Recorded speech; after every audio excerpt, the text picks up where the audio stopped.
Hey, what's going on? Welcome back to another Foxtecc video, and in this one I'm gonna walk you through the process of turning on the so-called voice text on your Apple Watch. By the end of this video you will have the understanding of how it works, so let's get into it. At first, you need to make sure your Apple Watch is on and awake, obviously, so just press the crown button to get to the menu, to the icons, whatever, and yeah, once you're in here, you need to look for the settings icon and tap on it. The settings icon looks like a small gear, similar to what it looks like on your iPhone.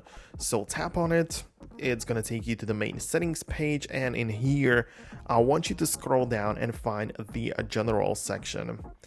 Tap on general to access the settings of your watch, and this section includes many important things that just control how your Apple Watch operates. But one of the things we want to see in here is the feature called dictation.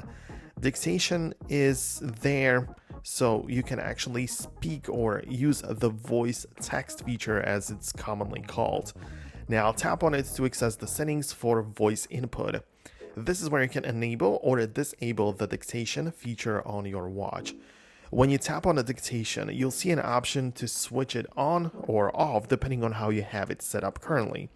So the prompt will appear asking if you really want to do it or not and stuff like this, so you have to agree or disagree, whatever you want to do it with this feature. But this step is essential for enabling dictation, as Apple processes your voice input to improve accuracy and functionality, so that's why you need to approve it and agree.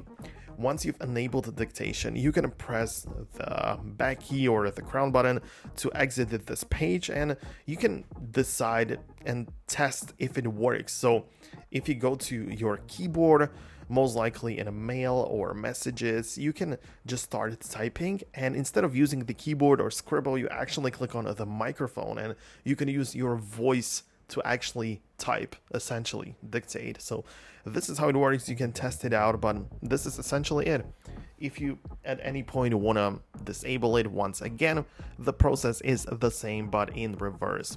So hope you found this video helpful. If you did, make sure to hit the thumbs up, subscribe below, and I will catch you in the future. That's about it for now.